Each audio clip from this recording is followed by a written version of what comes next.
Hi, I think we're live. What am I saying? I know we're live. The thing says live in the corner.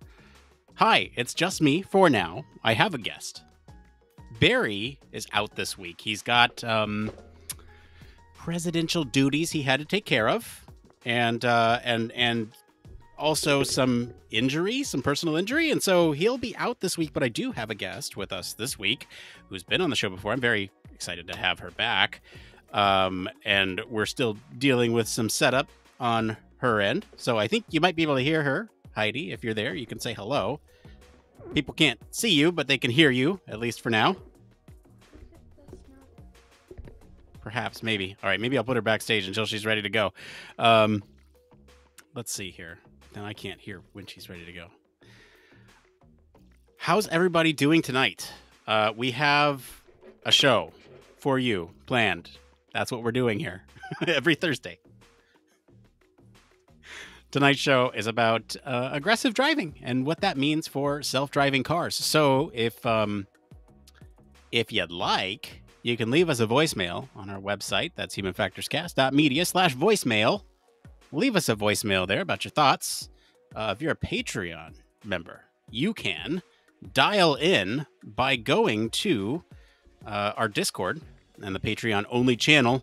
I am now posting a link for that good old dial-in link. I forgot to do it earlier, but there it is. If you're a Patreon member, you can jump in. If you are a member of our lab watching too, you can jump in. If you have thoughts about this,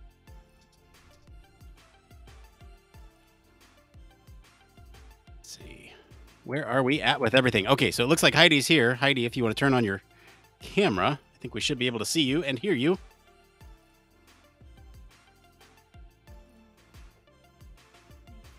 Perhaps. There you go. Hello, Heidi. We can see you now. Can you hear us okay? Audio, can you hear? No.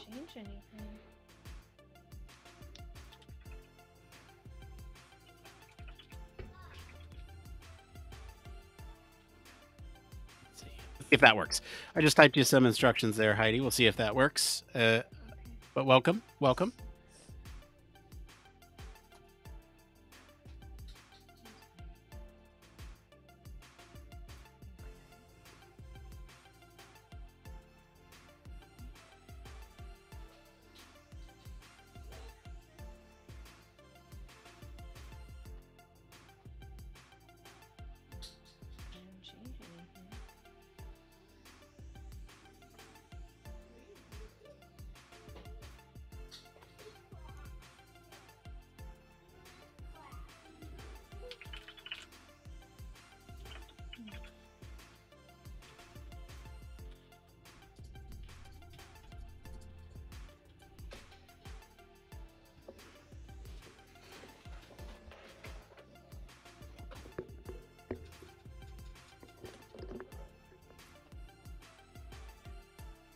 Sometimes we try to get this stuff figured out before the show. We've been at this for about 15 minutes. Ooh. Oh. Can you hear me? I can hear you. Can you hear me? Ah, so it's a physical connection issue. Okay, interesting. Oh, I must have gotten, I don't know, when I sat down, I must have sat on it. Well, there you go. Sorry. We can hear you. That's okay. I was like, I didn't touch anything. That's okay. We can hear you now. Well, welcome back. Well, glad to have you. Hi. Okay. I feel short. Wait, am I wrong way? I should look up like this. Should I take one pillow away to make it more even? I try to aim for the center of the screen where my head is. All right, I took one pillow out. Is that better? Do we A little feel bit. more leveled? I still feel maybe I should super small. Adjust the camera down so that way maybe. All right, that's a little better, I guess. Okay. I think that's mostly okay. We can roll with that. We can roll with that? Okay, good. Yeah. How are you, Heidi? Well, now that the initial heart attack is gone, Everything's working. We're all good. I know. I think it's going to be I think we're forever and ever going to be that team, or I'm going to be that person who everything works the minute before we go live, the second we go live. And then when it goes live. Working. Yeah, exactly. Like, I mean, yeah. Well, here's the thing is like, I've been doing this for how many years, and still sometimes the internet will like just prevent me from having a great, prevent me from having a great show. Like last week, we recorded a round table for our patrons, and it was a great discussion between Barry and Frank, which I got to listen to after the fact. I was around for maybe half of the conversation, and my internet just took a dive. And it was like, oh, okay. Yeah, so. I thought you were referring to the fact that Barry and Frank dominated the conversation. Oh, I mean, they did, because I wasn't there. The wonders of subtraction, right? Yep, exactly. Got some excitement for you tonight, Heidi. What? There you go.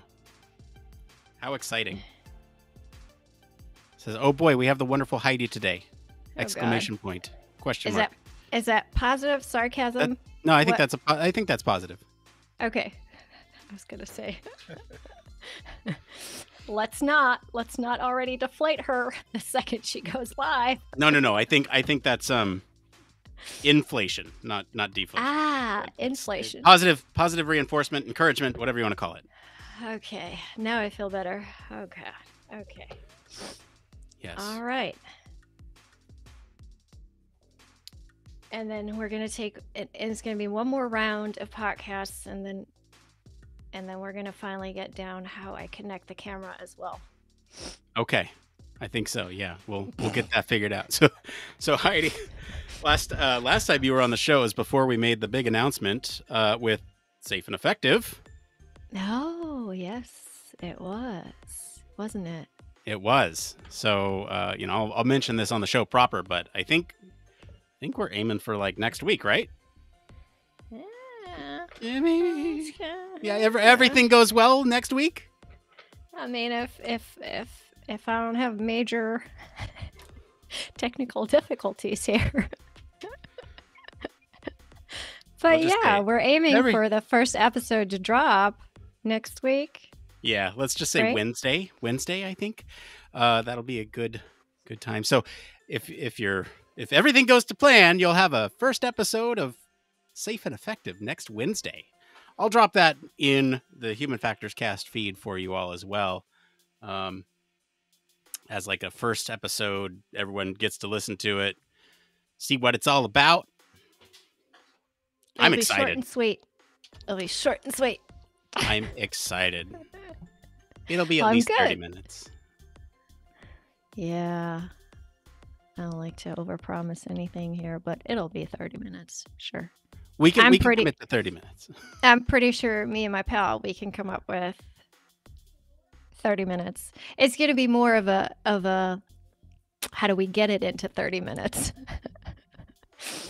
But yeah, pretty exciting topic. Pretty good. Yeah.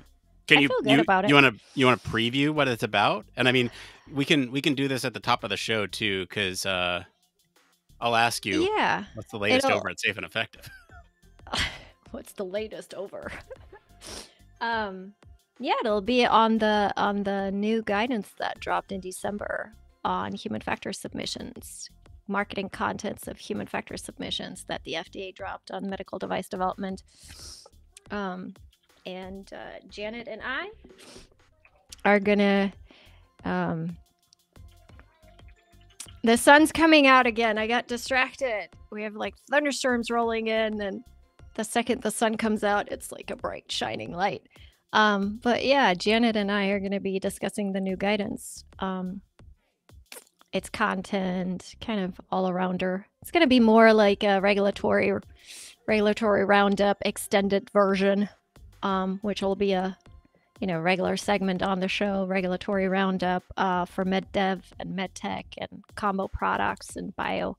But in general, It's going to be an extended version of it. Yeah.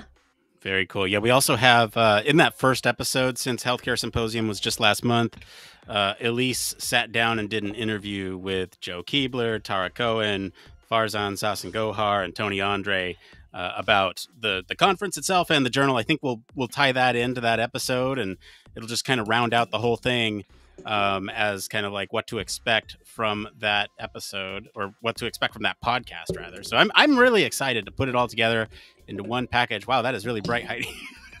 It's I can't, trust me, this has been ongoing. Every time the sun shifts here, it's like here I'll it'll stop in what, 20 minutes when the sun goes down. I'll turn up my brightness too. Just consider it the angels shining upon me. It's like opening the show notes. Yes. We should play the angel sound behind it. Is that copyright? I'm not sure. Is that public domain? I'm thought sure that was public domain, yeah. There's got to be public domain version of it. Yeah. So I'm excited. That can't be private. I am just hours away from starting a vacation. I don't work tomorrow. I mean, we have stuff tomorrow for safe and effective. Everything goes well. But I am hours away from starting a much needed 2-week vacation. And dang. Yeah, it's nice to be able to hand everything off and say, here you go. I'll be back in 2 weeks. Which means the podcast will be off for 2 weeks. But we'll have stuff dropping. I mean, like, there's like the Safe and Effective next week will be kind of a replacement for this show, if provided that goes well. And we have some other stuff that I can drop too as a like bonus thing. So God. What are we gonna do 2 weeks without you? Well, I don't know. I'm sure people will get over it. They always do. All right. I'm trying to set everything up nicely here. Cool. You got your social thoughts in there? Or not your social thoughts, your it came from's answers? Or do you have answers for those it came from? Do you have answers? I do. And one more thing. And one more thing. I don't understand why I can't get this to...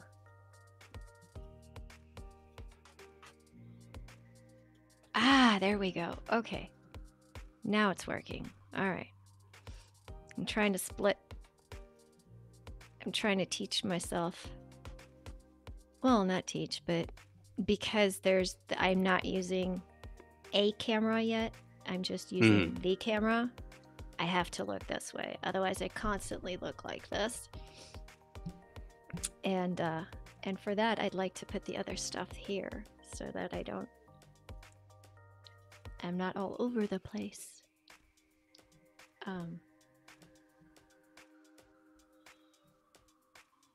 There we go. Where's the live link to this one? What's that? Where's the live link to this cast here? Heidi die? Heidi die? Oh, I'm not doing that. What are you talking about? Who's typing? It's probably one of our patrons. Anonymous Duck? It's probably so okay. So over the last couple of weeks, one of our patrons has been, or one of our lab members. I'm not quite sure who it is. Really, we don't know because they always do it as anonymous. One of our patrons or lab mates is going in there and making names out of my name and Barry. So that like last week it was Nick Bobic Banana Fanafofic V5, and then it was like Dingleberry. Okay. Well, it's a trigger for me, so that person's gonna have to stop. I'm not taking to it very nicely. That was a horrible, horrible teasing my teacher did in school. So I don't like people playing with my name, so you're gonna have to stop doing that, whoever you are. I don't like it. Why can't I delete that? I'm not sure. Why wouldn't we be able to delete something in this document? That's weird. Are you in as... You're in as anonymous too, so you might need to log in with your Gmail to be able to edit there. Oh. That's weird. So with what? Who wrote this then? With what did I log in earlier?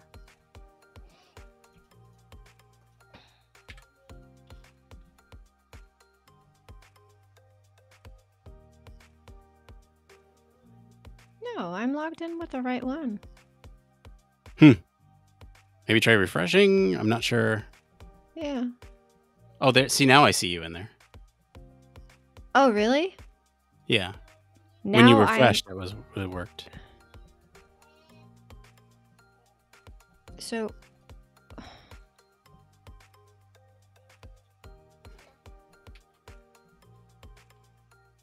Okay, now I'm completely confused. Who's Anonymous Penguin now? That's you, I think. Okay, so I was in with the right name. Yeah, okay. No, I can't be in there with my Gmail. I have to be in there with this one. Otherwise, I'm anonymous. Okay. Whew. I was like, did my notes go? Like, disappear? Okay. It came from...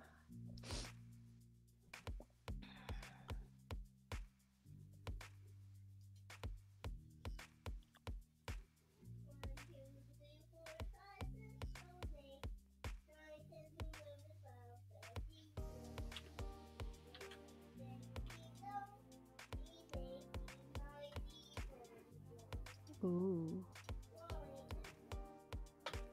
Oh, Nick, that's gonna be all you. What's that? It came from the first one.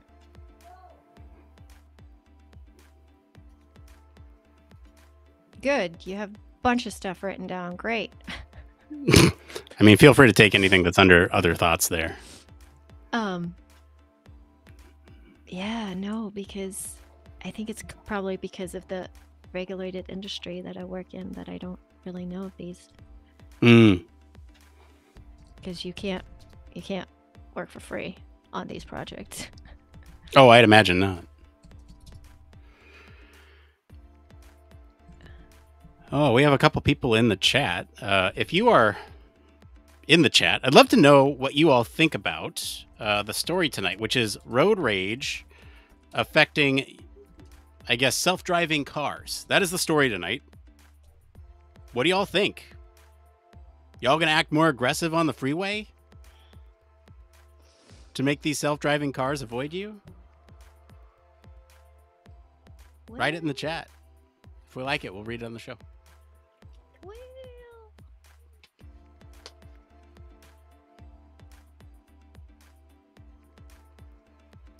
well. Oh, I have a good one for that. And I actually have them right in front of me. Good. Okay. I'm gonna be advertising for somebody else, but it's okay. I can share the love. And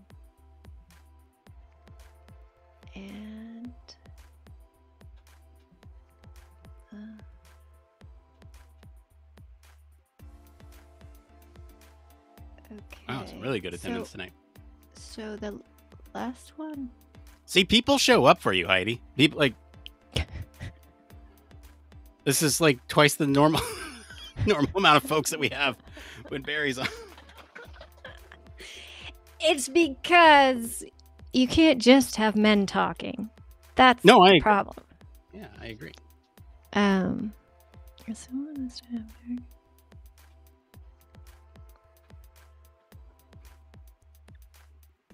Always looking to incorporate diverse voices and personalities and perspectives on the show.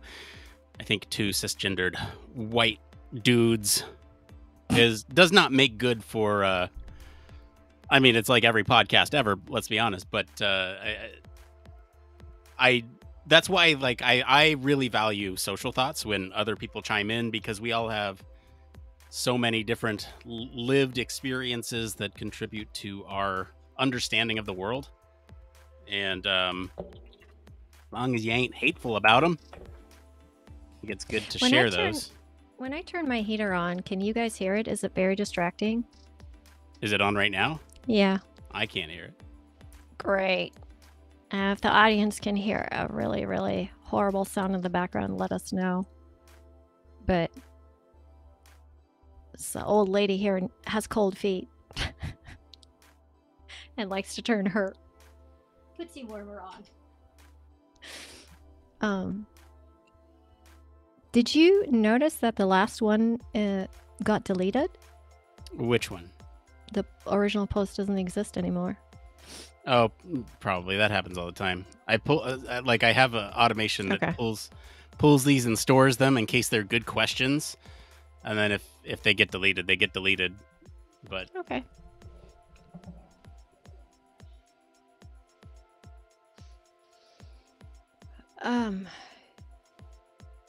Do you have track changes on? Not for you if you're logged into your Gmail, but you're anonymous right now, which means I have to accept all the changes. Oh. How annoying. Yeah. All right, let me switch over. I mean, when I switch over, then I appear anonymous to myself, but that's fine. I'll switch over.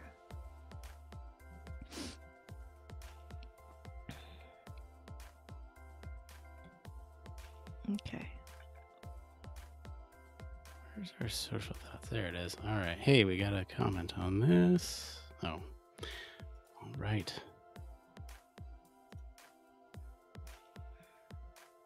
Interesting. Lots of attention on our social post, but nobody commented on the social post this week. So again, if you're watching or listening live and have thoughts about self-driving cars and angry people and how they interact, let us know.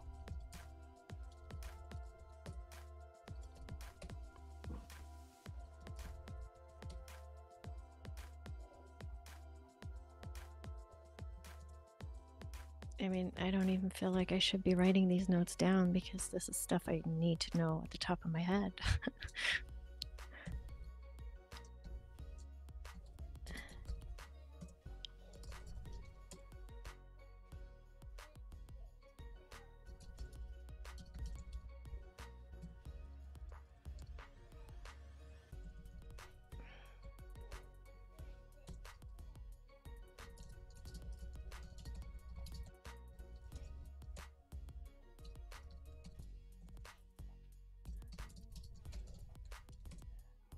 Let's see.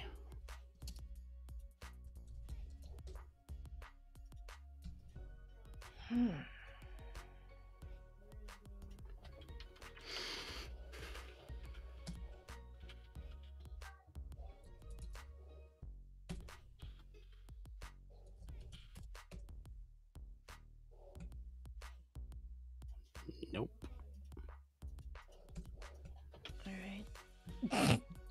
I like your answer, the first sentence. For which one? Under the last one where I'm typing right now. I highlighted it. Got it. Yeah. I mean, we do. My favorite is this. I should put it on here. I always say it.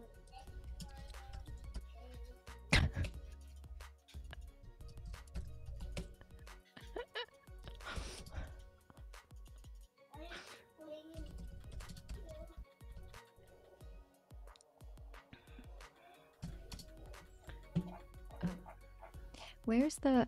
Okay, I know you probably sent it to me at this point, but where's the link to the live stream on LinkedIn? Oh, the live stream on LinkedIn. Let me post that for you. I'll post that in our chat. I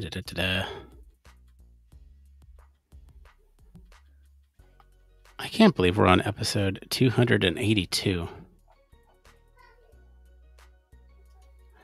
Kind of blows my mind a little bit. Let's see here. Where is it on LinkedIn? Because it isn't on your page. That's why. Oh no. Did you not post something? I think it messed up on me. Oh no. And it didn't actually do it. That's a bummer. Yeah, now I can't do it since we're already live. Oh, that sucks. All right, yeah, so there it is, not on LinkedIn this week. That's a mistake on my fault. I don't know what happened. I thought I fixed that this morning. Well, I don't know either. I'm even live on my personal Facebook, so I just shut that off.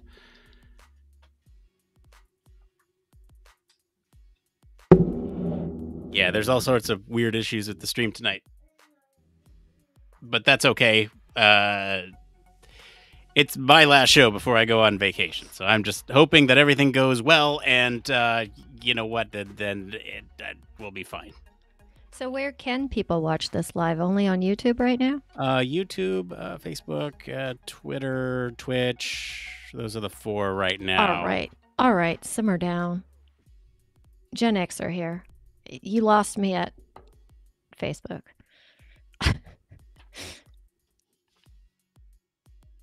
So all right, this is funny. Where do I find that? Do I just go to your YouTube channel that's just streaming live? Yeah, I can send you the link to that. Well, thank you. Thank you very much. I can certainly do that much. Let's see. All right, so I probably shouldn't click on it because then we'll have an echo. Yeah, you'll just hear me twice. This is my to-do list. Hopefully you can't see it, but I'm almost done with it. This is I'm to-do for life, for today's podcast, or for your vacation, or before you leave? Before I leave. There we go. It's almost done. And I'd really like to get it done before tonight because longtime listeners and those of you who know me know that I am a big Star Wars fan, and there's a Star Wars game that comes out tonight. 9 p.m. Very excited. And I'm time pressed to finish this game before I leave for my vacation next week. Otherwise, I'll get spoiled and shit, and that's just not fun. Wait. So I got to get it all done.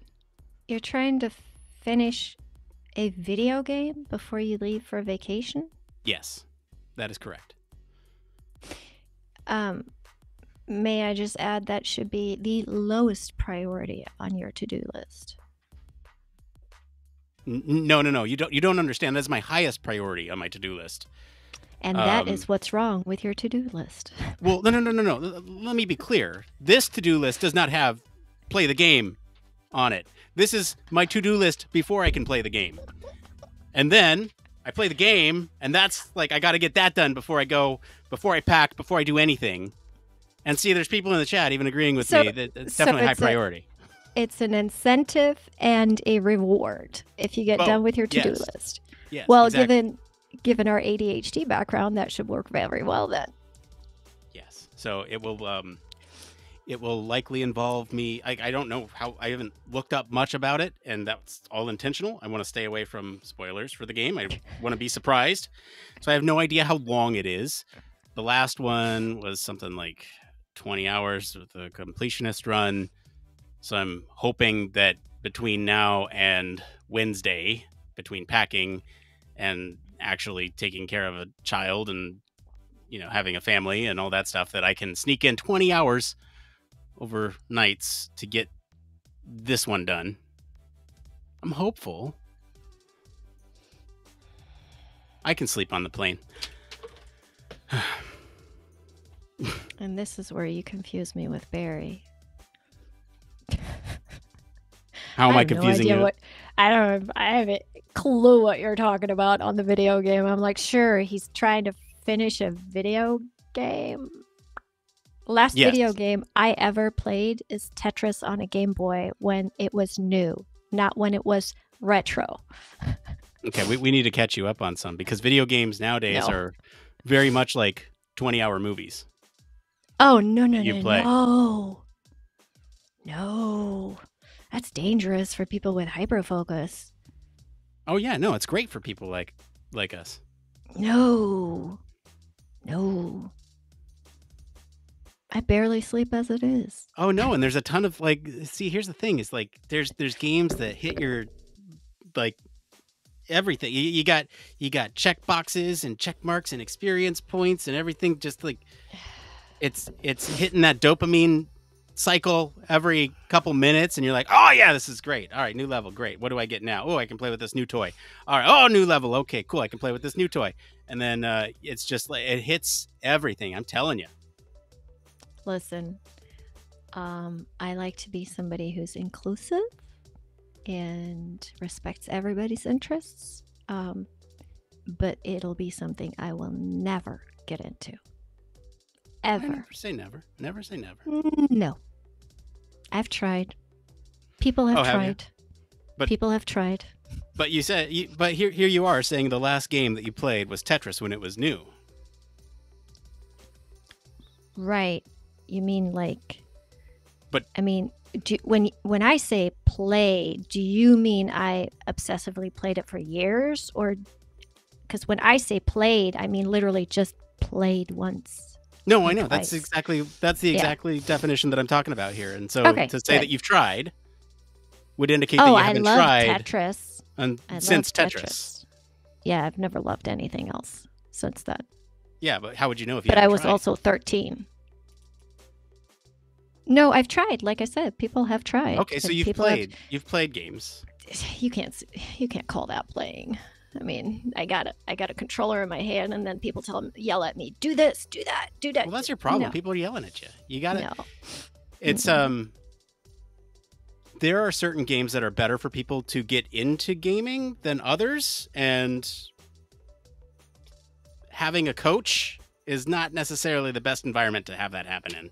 That's just my 2 cents. But hey, we got to run on this story here. And I love music. I love music, and I love art, and that's a wrap for me.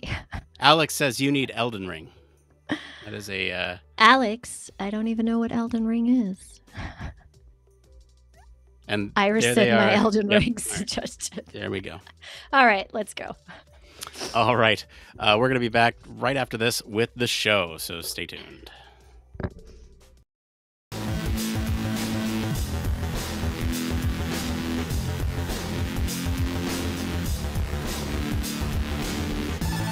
Welcome to Human Factors Cast, your weekly podcast for human factors, psychology, and design.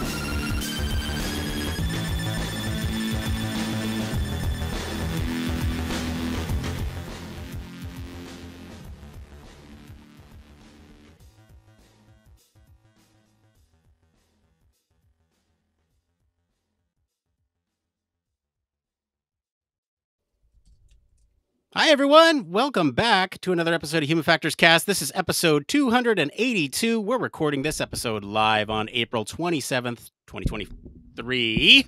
And I'm your host, Nick Roome. I'm joined today by Heidi Mehrzad. Heidi, welcome back to the show. Hello. Hi, it's been a while since we had you on, and I'm excited to talk about some stuff with you, but we'll get to that in just a minute.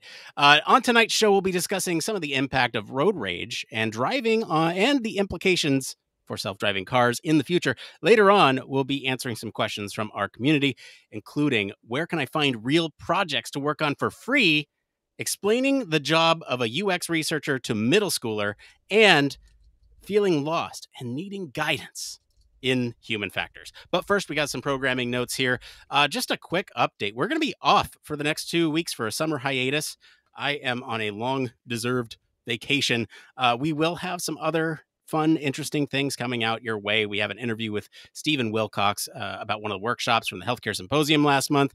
And if everything goes to plan, we should have the first episode of Safe and Effective out for you all to listen to next week. Heidi, speaking of safe and effective, that is what the big announcement, and that's you're here. So let's talk about it. Is it coming next week? We'll see, maybe. We're crossing our fingers. We're crossing our fingers. If all goes well, we'll record and we'll produce and we'll have an episode next week for you. What can we expect in that first episode? So in the first episode, we're gonna do an abbreviated episode, so to speak. We're gonna focus on regulatory roundup. We are gonna have a regular segment that's gonna focus on regulatory for medical device development, medtech, meddev, bio combination products, right? The world of medical development. And within that world, we live very regulated, FDA, TUV, MDR. These are all terms that'll be obviously familiar to people in the industry. But those are the regulations, and they bring out a lot of guidances. And we're going to talk about one that dropped in December. So we are going to talk a little bit about it. Okay, so I have a question for you. And this is an honest question. I don't think we've actually ever talked about this. I am a human factors person. I am not a medical human factors person. Will I still get value out of listening to this show? Well, yeah, 100%. You think I'm going to say no now? It's all advertisement. No, of course you're going to get value because it's going to be medical human factors. It's not always going to be medical device development human factors. It's going to be medical human factors. It's going to be human factors talking in the sense of application to medical, healthcare, anything and everything that has to do with that, right? It's not always going to be in specific to how to develop a medical device using human factors engineering, right? It's going to be the human factor science in the medical and healthcare space. So if you're interested in it, if you don't have any interest in that and you're not in our world, then value is going to be low. But it's going to be still educational. Well, I'm actually really excited to listen to it from a listener perspective. It is the latest in the Human Factors Cast family of podcasts. We're super happy to have you with us. All right, so without further ado, let's get into our news story this week.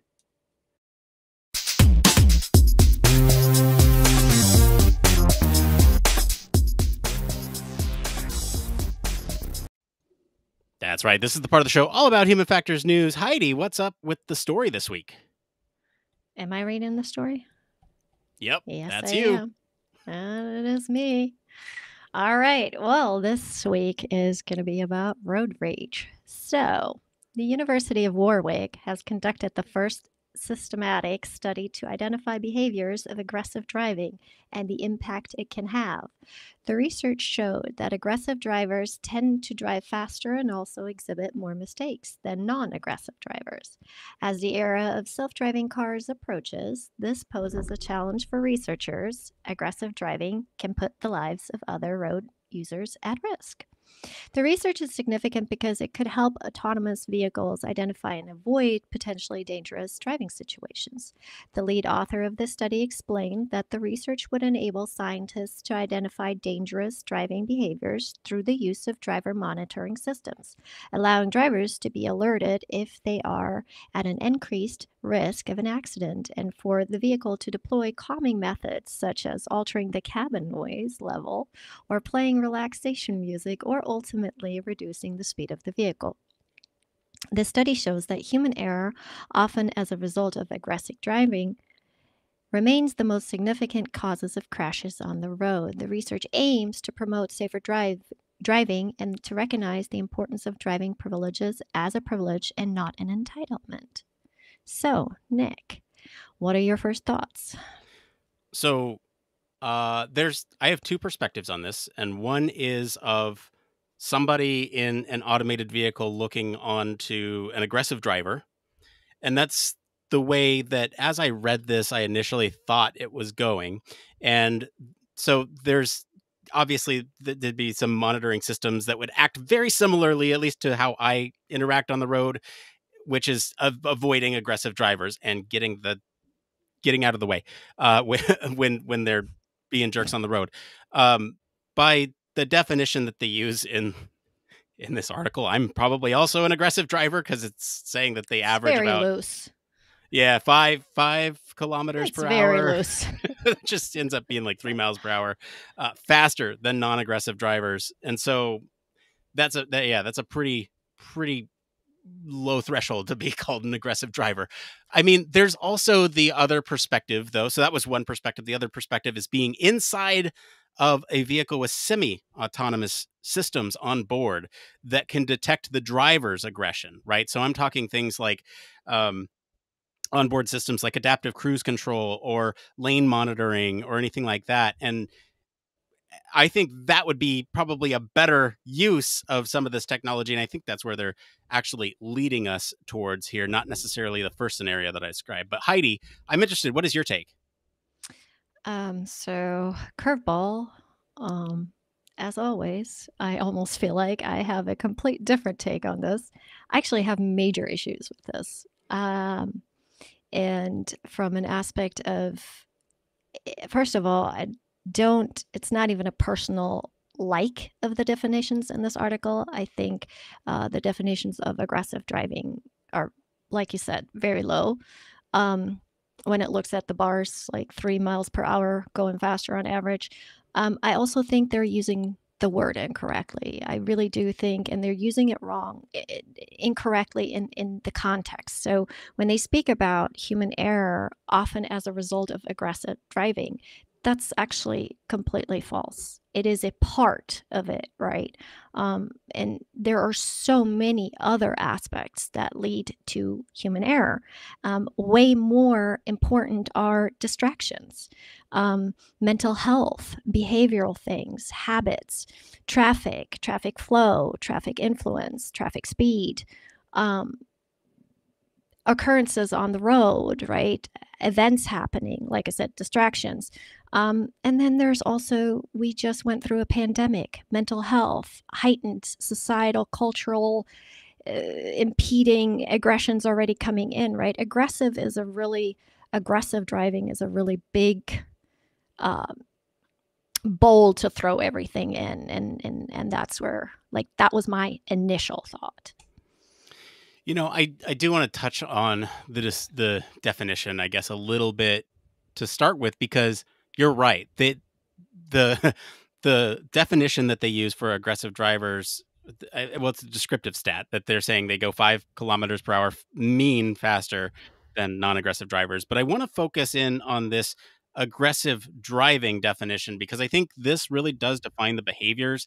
And I think this is a good one. I agree with you with some of the other definitions here, but I do want to just mention that aggressive driving to them is categorized by any driving behavior that intentionally endangers other psychologically, physically, or both. So anyone who's willing to basically put their life at risk, or other people's life at risk by like slamming on the brakes. See, I tend to think of it as like less of an aggressive driver and more of aggressive behaviors, because to categorize somebody as an aggressive driver, is it somebody who does X number of behaviors in a certain time period?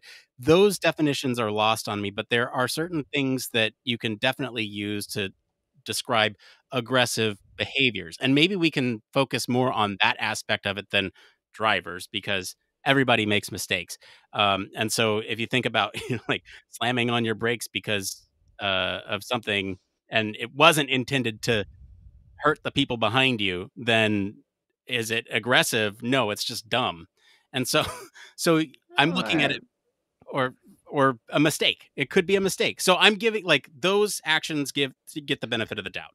Whereas if it was intentionally to get them to brake so that way it gets the person behind them to smash into them, that's an aggressive behavior. So I don't know, where do right. you want to go with this? Well, I mean, totally couldn't agree more.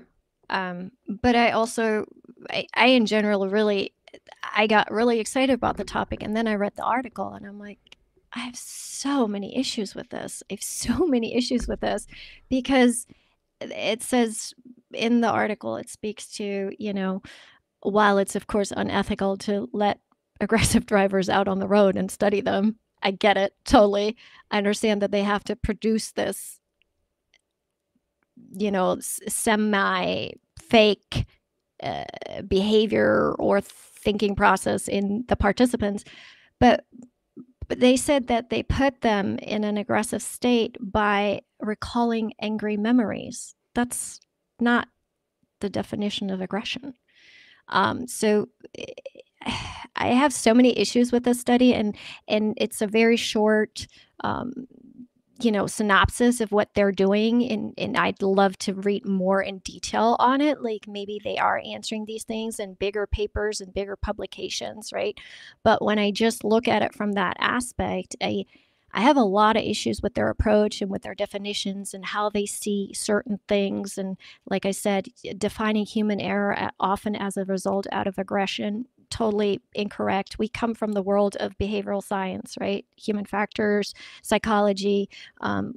If there's any group on this planet who can understand the nuances, it's probably us, right? So for me, it's more about, if we want to leave it at that and just talk about the technology, then we could focus on the technology. I don't know if your thoughts are on that, like, because that's like another category for me in this, right? Like having things in your car detect your mood or your behavior and then influencing your driving or even interfering with your driving, right? So that could be something we could focus on. Yeah, and really that's where I imagined this discussion going, a springboard. We could pick apart this article in a million different ways. I could. One being that it wasn't actually written by the people who did the study, and so yes, we could dig into that. But I think there's a lot more of an interesting discussion around the technology piece and how that interacts with human behavior, and specifically around, well, what does it mean for a car to detect a string of aggressive behaviors? What is the threshold? Like there's a bunch of different directions we can go. Like I was saying, from that first perspective of in-cab monitoring systems to detect driver aggression, using things like natural language processing to find out words and phrases that might be considered aggressive, or good Lord. Can you imagine? even the kinematics of the steering wheel and the, I guess, the consistency of the controls. So there's a bunch of different ways in which you can identify that stuff. And then the intervention methodology, like what do you do once you've identified that the driver is aggressive? But then we could also talk about the other cars that are on the road monitoring for situations like that. And I think it's a two-pronged approach. I think we do both. Where do you want to start?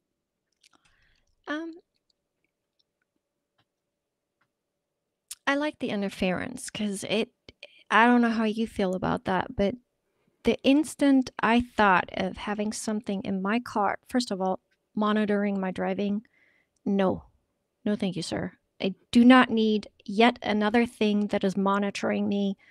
And I'm not even talking about big tech. I'm not talking about being government watching conspiracy theories here.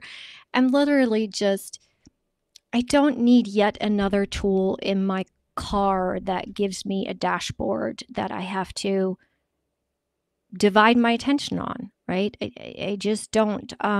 When I think of interference, I think of neurodivergent people. I think of me. I have ADHD.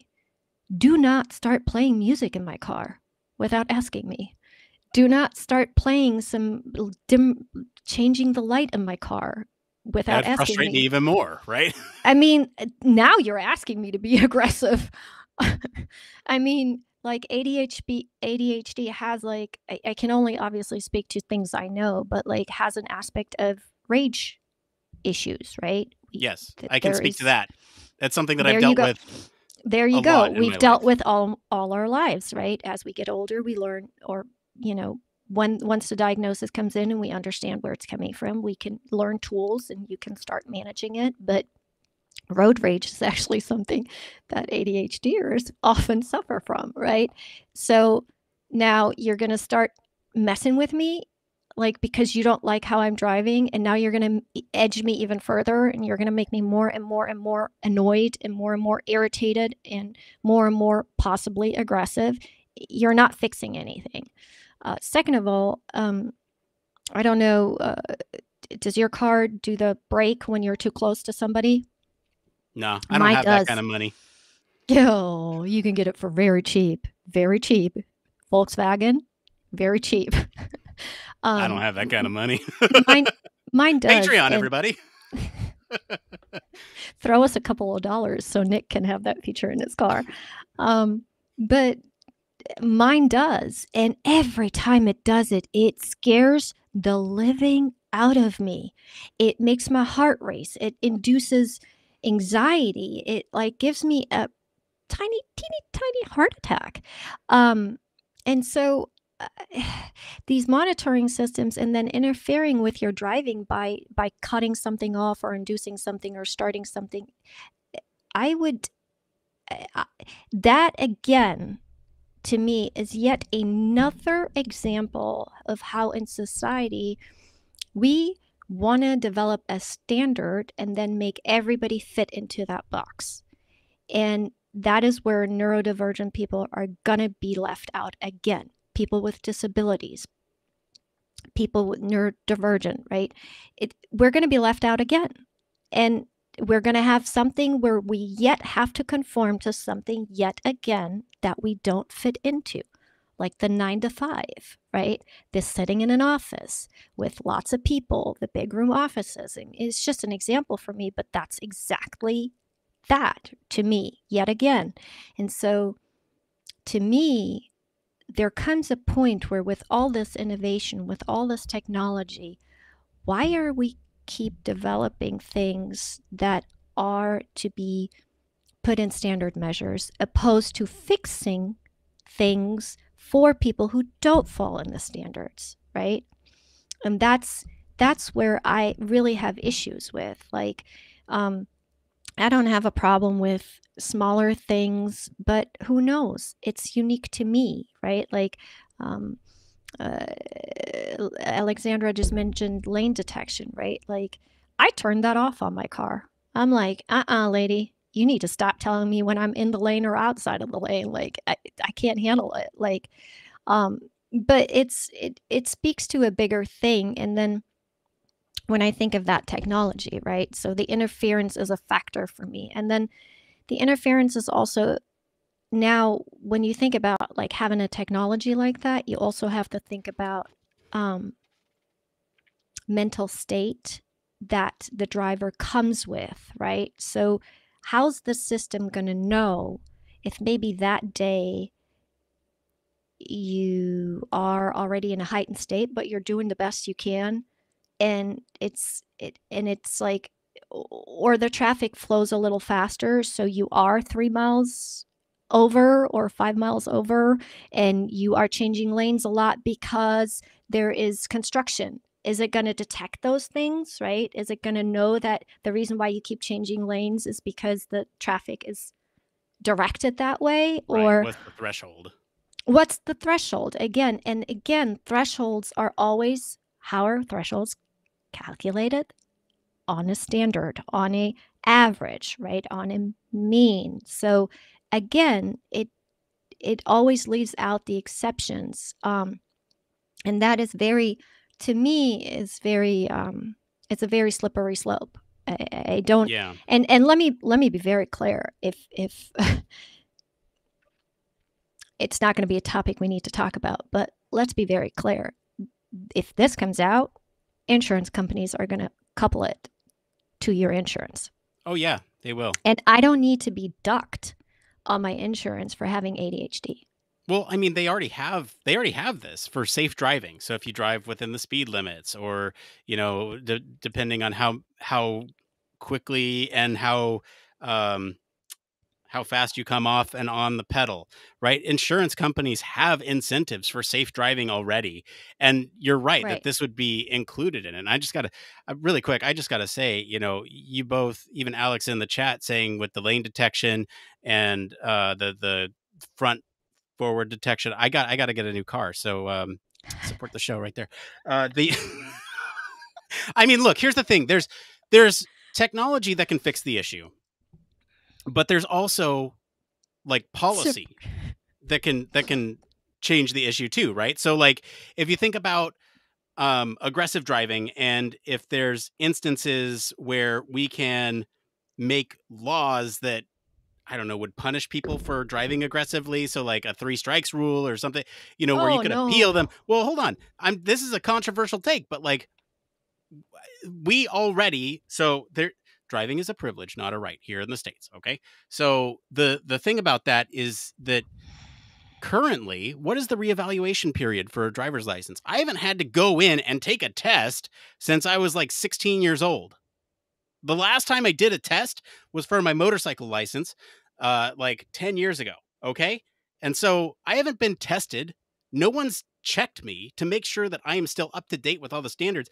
I'm not saying that it wouldn't be a total pain in the ass to do so, but if it means that less people die on the road, isn't it worth it? Is it worth it?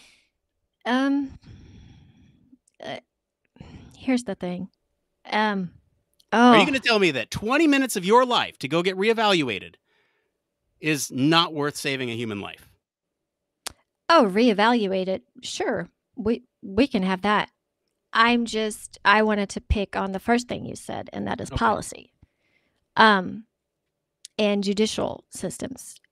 Let me be very clear. I don't want the topic to verge off of it, but I just like to mention it. Women are losing their rights in this country as it is because of a judicial system that is based on very weird things. Let's just leave it at that. We don't have to get political. But I would not want the government to have yet another tool to oppress certain groups by taking away their rights to drive. Because when you take away the right to drive, and I call it a right to drive because I get it. I understand you want to talk about it being a privilege. But in this country, it's not a privilege. It's a necessity. If you don't have the ability to drive a car in this country, you most often cannot even have a job. This isn't Europe where you can take the bus or the train everywhere and it runs every 5 minutes in both directions. This is a country where if you live where I live and work where I used to work, there's no connection.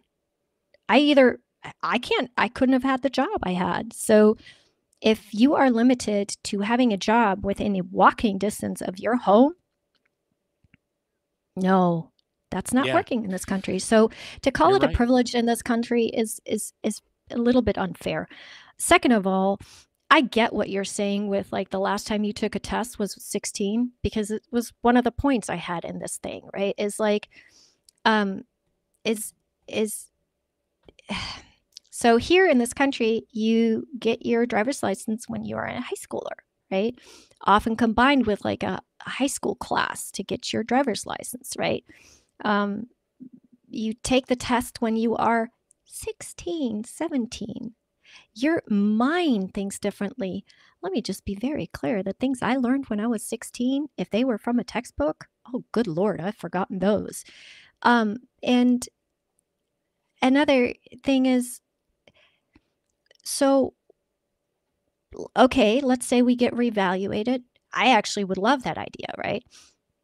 But when I look at the ability of drivers in my vicinity, and I don't even have to say country because I can't say country because I can't speak for every state, but in my area, traffic circles is like, I mean, nobody understands them.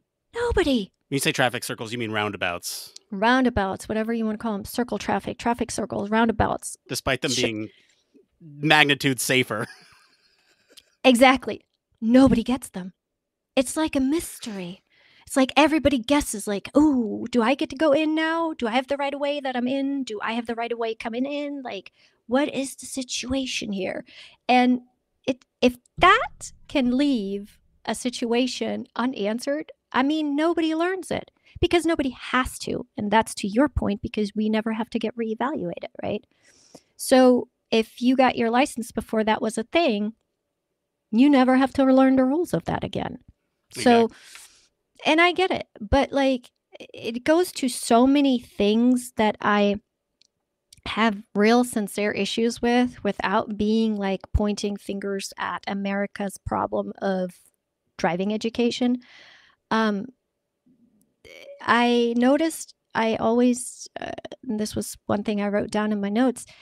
So again, I grew up in Europe. I got my license in Germany. There's real stringent rules on how you get your license there. And there it is a privilege, and it is a costly privilege, right?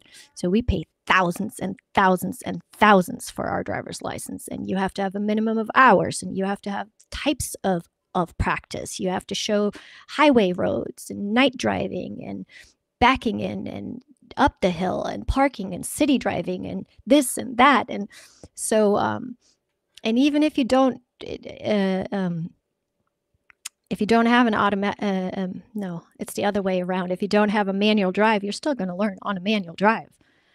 Because if you learn on an automatic, that's written in your license. Like you're only allowed to drive automatic cars then. So like there's a lot of things that are differently when it comes to a driving culture, right? Right. And so when I think of that, what always fascinated me driving here, and still till this day fascinates me and induces a little road rage, might I add, is how on the interstate or highway interstate, why is it okay here to just block the left lane? Why is that okay here? Why is that okay here? And it has to do with this attitude of policing each other.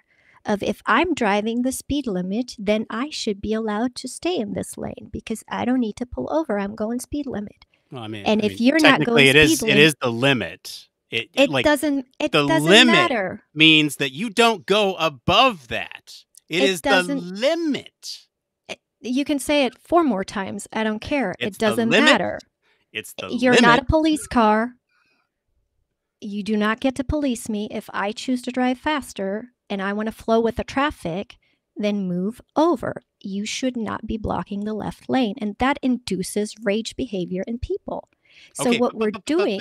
Here's the thing, is it's the limit. They are within their all right, to stay in their lane because are you being serious right now? Yes. They are going the maximum amount of speed that they can go on the highway because it says 65 miles per hour. No. Therefore, I'm not going to drive faster than that because it is against the limit.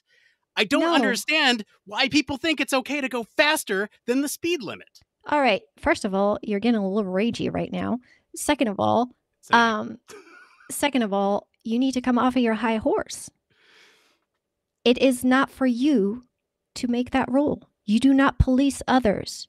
You are endangering others by doing that. And I'm saying endangering because when the traffic is flowing, you are holding up the traffic by doing that. And if your car says you're going 65, you might be going 63. Somebody else might be going 66. They're all not completely correctly showing the exact speed. So what you're causing is people to drive too close to each other, annoying each other, hitting their brakes intermittently, and you are just making the road unsafer. Here's the deal. Is that aggressive behavior because I am going the speed limit, though?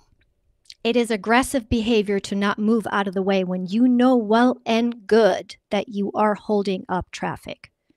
If you're driving speed limit, I don't care. You have to look at it from a point of view where you, Nick, are not alone on the road. I absolutely agree in defense of driving. You decide to drive 65 if the speed limit is 65. That's perfectly fine. I understand your point of view. What I'm saying is you cannot make you a singular control.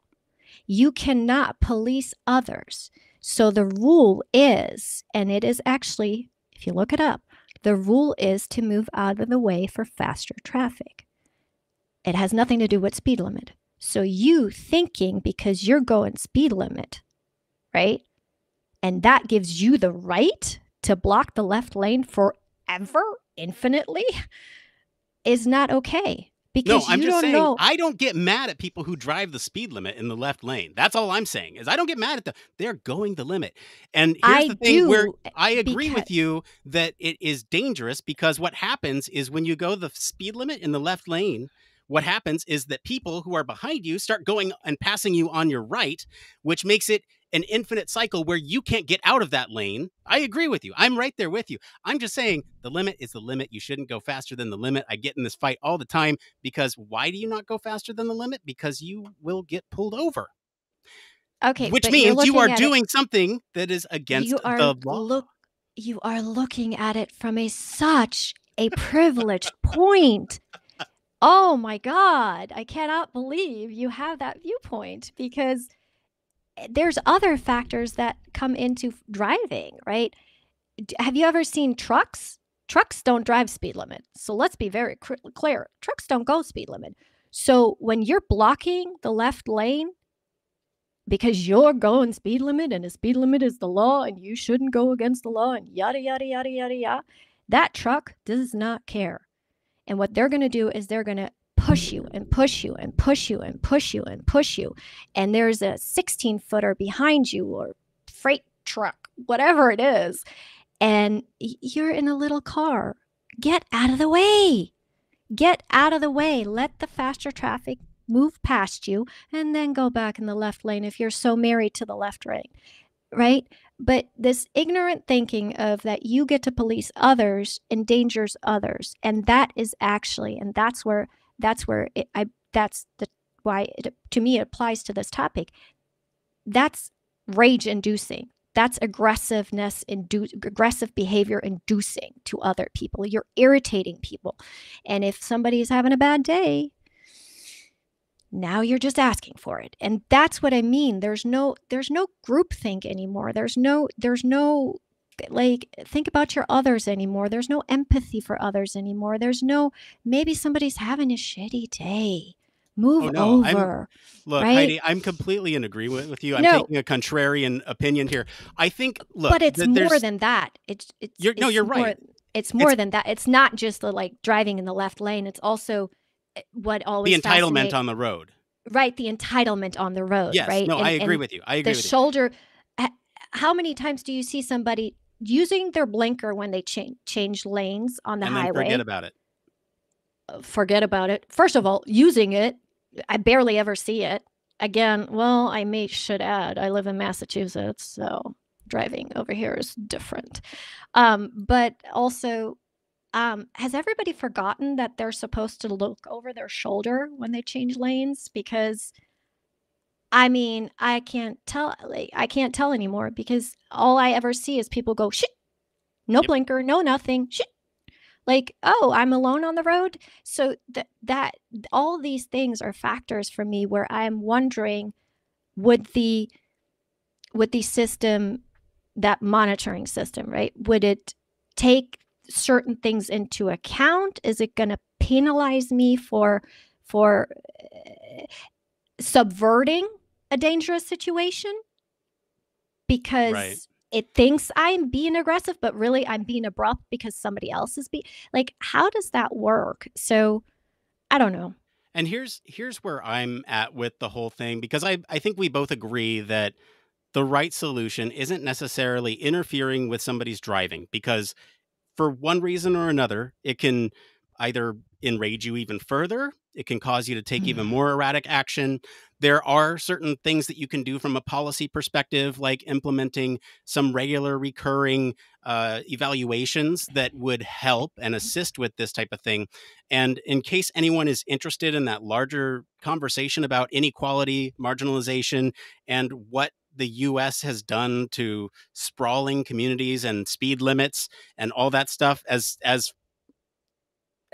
heated as I got on the 65 mile per hour speed limit thing, there's some, we had a discussion on the show. It was, I'll actually bring this up, episode 212, where we talk about speed affecting transportation planning. And we talked a lot about the sprawl of communities and how it's really unequal because you need to get from one place to another. That being said, that discussion lives there. For this, there's policy, there's technology intervention, but I think we're both in agreement that it doesn't belong in the aggressive car I'm arguing that it belongs in every other car on the road that can alert their drivers to erratic behavior happening. So if you have some sort of onboard system that says, hey, look out for this a-hole over here because he's going 65 miles per hour in the left-hand lane, that would be a more effective system, and a more effective solution for cars still piloted by humans, right? Where the autonomous vehicles could make their own actions, but for systems where humans are still the driver, that might be the happy medium there.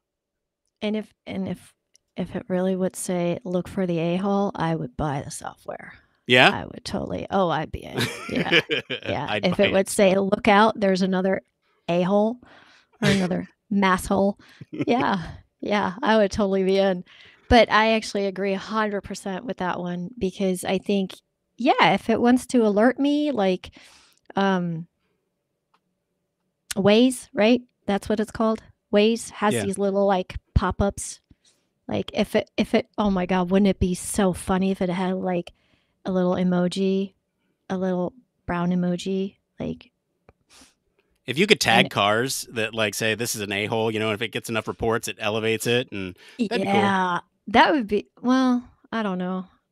That's going into the realm of bullying again, but it's aggregated data, so you'd need a certain amount of agreement among other drivers around you before it would flag you. Right, but let me just be clear: the Swifties are like they can do anything, right? They can hack any system, and so, but like I would be more interested in something that would be more like a detection kind of software. I think it's very dangerous to interfere with human machines. And I mean, we could take this way further, but I think we're going to leave it at that. But I'm just going to hint towards like some of the most, horrific accidents with human error, when you think about it, because they rely on automated systems and because they have handed it off to humans and humans rely on interfaces. And then these interfaces detect something wrong or there's a glitch, reasons model, one event leads to event, leads to event, leads to catastrophe. Right. So that would be very, very troublesome to have something there that automates something that shouldn't be automated. And I mean, that goes into the world of AI. I mean, we can take this so much further, right? Like there needs to be some kind of, I personally think is there's a lot of talks out there, and I think they're very fascinating when people talk about how technology is great until it isn't. And there needs to be a threshold, and we need to be more cognizant of putting thresholds in that stop us from moving towards a certain point because we're losing control of what makes us humans, what makes humanity human, right? If we're going to hand everything over, and so I don't feel comfortable with something yet another thing interfering with me when I'm already getting mini heart attacks from my braking system. I feel you there. Heidi, any other closing thoughts? Get out of the left lane. I'd love to have a neon. I have debated buying a neon sign that blinks up and says, "Get out of the way." But on that thought, no. Any other thoughts? Yeah, maybe we should all donate a couple of bucks so Nick can have a better car. Just so I can drive 65 in the left lane. No, I think this is a multifaceted issue, and it's really interesting how all of it ties together, especially with aggression and automated vehicles. And as we move closer to full autonomy, we're not going to reach that point on the road for a very long time. And so needing to develop systems that understand human intention and understand conditions on the road, that interpret it and can relay that information to other drivers, I think is probably the most important aspect of this. And I'm glad we really focused the conversation more on, towards the end there, at least on the solutions within the other cars, because the solutions within a cab to alter your driving behaviors not going to fly well, could actually end up making more of a mess. All right. Well, thank you to our patrons and everyone for selecting our topic this week. And thank you to our friends over at the University of Warwick for our news story. If you want to follow along, we do post the links to all the original articles and our weekly roundups in our blog. You can also join us on our Discord for more discussion on these stories and much more. We're going to take a quick break and we'll be back to see what's going on in the Human Factors community right after this. Are you tired of boring lectures and textbooks on human factors and UX? Well, grab your headphones and get ready for a wild ride with the Human Factors Minute podcast. Each minute is like a mini crash course packed with valuable insights and information on various organizations, conferences, usability methods, theories, models, certifications, tools, and much more. We'll take you on a journey through the fascinating world of human factors, from the ancient history to the latest trends and developments. Listen in as we explore the field and discover new ways to enhance the user experience. From the Think Aloud protocol to the critical incident technique, focus groups, iterative design, we'll make sure that you're the smartest person in the room. Tune in on the 10th, the 20th, and the last day of every month for a new and interesting tidbit related to human factors. Don't miss out on the Human Factors Minute podcast, your ultimate source for all things human factors. Human Factors Cast brings you the best in human factors news, interviews, conference coverage, and overall fun conversations into each and every episode we produce. But we can't do it without you. The Human Factors Cast network is 100% listener supported. All the funds that go into running the show come from our listeners. Our patrons are our priority, and we want to ensure we're giving back to you for supporting us. Pledges start at just $1 per month and include rewards like access to our monthly Q&As with the hosts, personalized professional reviews, and access to the full library of Human Factors Minute, a weekly podcast where the hosts break down unique, obscure, and interesting human factors topics in just 1 minute. Patreon rewards are always evolving, so stop by patreon.com/humanfactorscast to see what support level may be right for you. Thank you, and remember, it depends.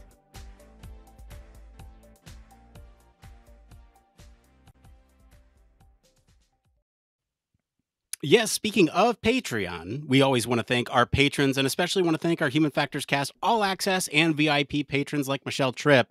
They truly keep the show and our lab running, which, by the way, if you are unfamiliar, we have a lab. Are you tired of being a boring human who doesn't understand human factors? Then you need to check out the Human Factors Cast Digital Media Lab. Haha, that's right. Our lab focuses on communicating human factors in an exciting way that'll make your head spin. But wait, there's more. You can get more work experience while having a blast with our exciting projects. Woohoo! Our lab... ads are so dumb. Our lab offers deep dives, content creation, and learning opportunities that'll blow your mind. And that's not all, folks. You can even work with industry tools that'll make you feel like a pro. So what are you waiting for? Join us at the HFC, Human Factors Cast, for anyone uninitiated, Digital Media Lab, and become the coolest human on the planet.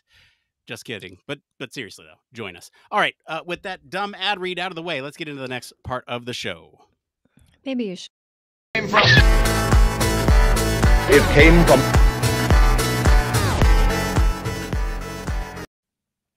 That's right. It's time for It Came From. This is the part of the show where we search all over the internet to bring you topics the community is talking about. If you find any of these answers useful, give us a like wherever you're watching or listening to help other people find this content.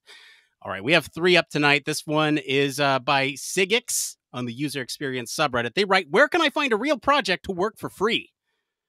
They write, "Where can I find a no-cost UX, UI, or human factors design projects to build my portfolio? I'm wondering if there's a website or place where I can find actual design projects for free, like for charities or startups or Human Factors Cast Labs that need a website or app. I want to showcase my skills by working on real client projects, even if I won't get paid for now. Can you help me find some options?" Heidi, what do you think?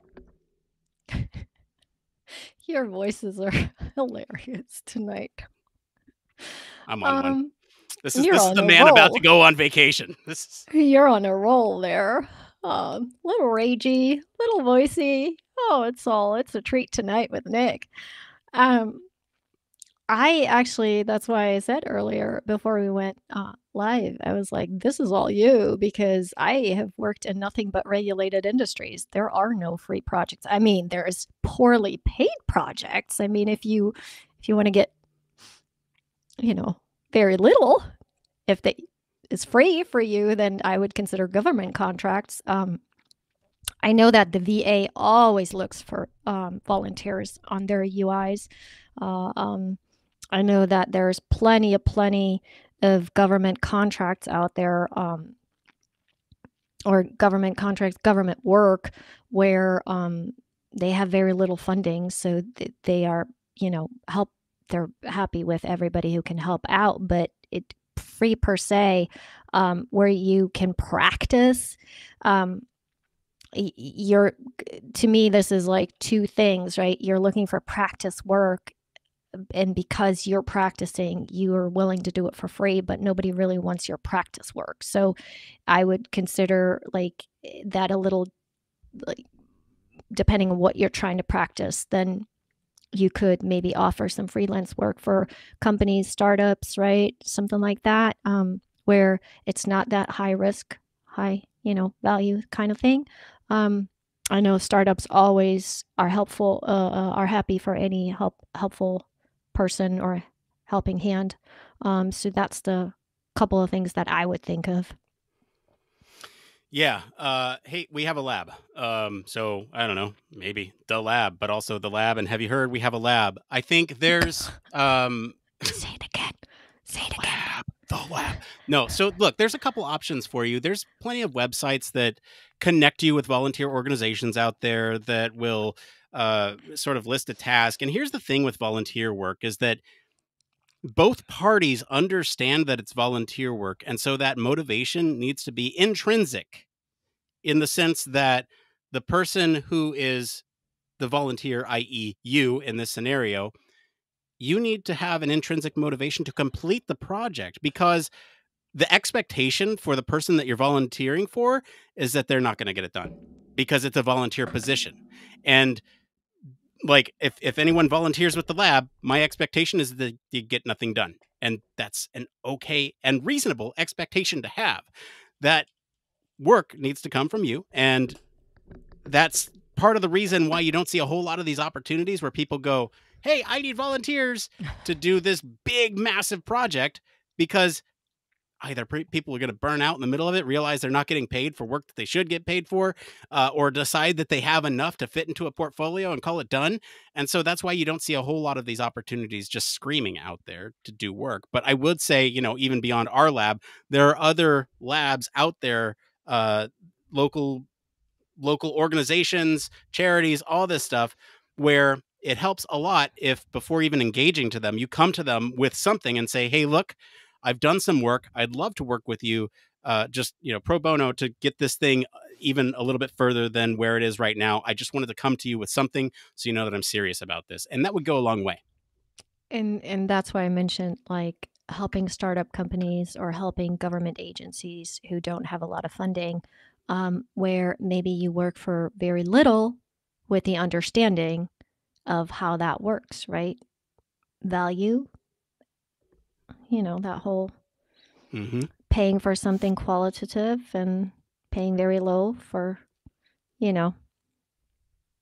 So, I would start there. Like, this person doesn't speak to exactly what type of work, like UX, UI design projects could mean a lot of things, but like I know that every city in this country would love for somebody to come and revamp their website.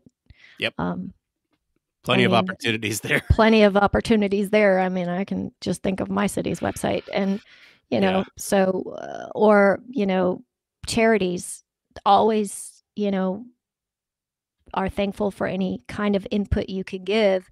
Although I have to say, it's going to be, oh God, I hope it's not controversial, but charities have nicer websites than government agencies. So I don't know. There. All right, let's get into this next one here. This one is by Specialist Admirable 1 on the UX Research subreddit. They write, explaining UX research job to middle school kids. The question is, how can I explain UX research and by extension human factors in simple terms to middle school students? I think this is a good exercise for all of us to do. Heidi, what are your thoughts here? Um, I'm going to plug, I'm sure she's going to be happy about it, but I'm going to just plug the book that Pamela wrote. She wrote books for U is for UX, and H is for human factors. And I would start there because this is what I'm guessing you're looking exactly for. Simple terms, explaining what we do. And it's very interesting. I always absolutely love these. And I think, quite frankly, adults should read them too. I think so too. Because I'm great books. Because I don't know how many more times I can handle. So what it is that you do again? Can you tell me again what it is exactly that you do? Or what is human factors again? Can you remind me? No, I don't need to remind you. You just have never remembered in the first place. So Right. Those books are really great. Yeah, those books are good. If you're talking to a younger audience or even stakeholders that don't quite understand what you do, you can start with an analogy. I like to use the one of, kind of how a chef, how a chef tastes their food before they give it to somebody else to make sure that it tastes good for the customers that are paying for it. Well, we test products and services and websites and applications to make sure that they're easy to use for people and that they make people happy. Right. And so, like, again, very simple terms. Right. And the other thing that you might want to communicate is that it's all about understanding people, what they want, what they need, how they behave, what they believe, to make things work better for them. And I think just keeping it very simple, designing for the user plus the context, again, like, just that's kind of the motto, right? Design for the user plus the context that they're in. You have to explain what context is to a middle schooler probably, but I think that's the way to go. Simple terms. You're right, though. Those books are great. Well, if we're gonna go analogy, let me just add. So that's funny that you brought up the soup thing. So that's actually how we in medical human factors often, I don't know, I shouldn't say we, but I've seen this example so many times. The difference between formative and summative testing. And just simple terms here, formative is as you're forming the product, right? And summative is as you're validating the product, right? So there's formative testing, usability testing, and summative usability testing. And they explain formative testing as when the chef tastes the soup, and summative testing when the guest tastes the soup. Perfect. So it's perfect, right? But as far as analogies go, before these books came along, or I knew of them, I used to explain it this way. I ensure that you can use a product without having to read a 500-page manual. And that means that I lean on the things that we intuitively already culturally do. And that is, for instance, when you walk into a room, do you flip the switch up or down, right? When you use your blinker, do you go up to go left or do you go up to go right? Green means go, red means stop, yellow means warning, period, waiting period. Like, these are the principles that we apply in human factors design or UX design. We lean on things that are already commonly known or intuitively to our nature or from cultural standards. So that is kind of, the fact that, I don't know, that we still have to put on doors, press or pull, because everybody has like a weird thing where, I expect a door to be pulled open, and then other people go, no, I expect that to be pressed in, so. And then when it's mislabeled, you get rage like Nick when he's talking about in the left-hand lane and people going faster than 65 miles per hour. All right, let's get into this next one, this last one here by Commercial Street 86 on the Human Factors subreddit. They say, lost, need guidance. As someone who studied human factors, I'm confused about their practical applications of my knowledge in real-world scenarios. What are the actual responsibilities and duties of a human factors person in an organization? Are we only supposed to gather, collect, and disseminate data, or should we provide technical knowledge to stakeholders? I'm unsure about the role of any human factors person and would love some guidance. Heidi, what are your thoughts on this? Yeah. Uh, uh, uh, Pause. There's so many thoughts that I have. Like, yeah, when it comes to your roles and responsibilities, I think first of all, it's dependent on what industry you work in. Second of all, what organization you work in. I think your job description should have your roles and responsibility in there. As far as real world applications, I mean, I always joke because I say that every human factors engineer on every development team always acts as the team mediator, the team counselor, the team communicator. Like, this is, we have to make the emails palatable to everybody. We have to explain the emails to the other people. We have to explain this to the other people. When I say other people, I mean engineers.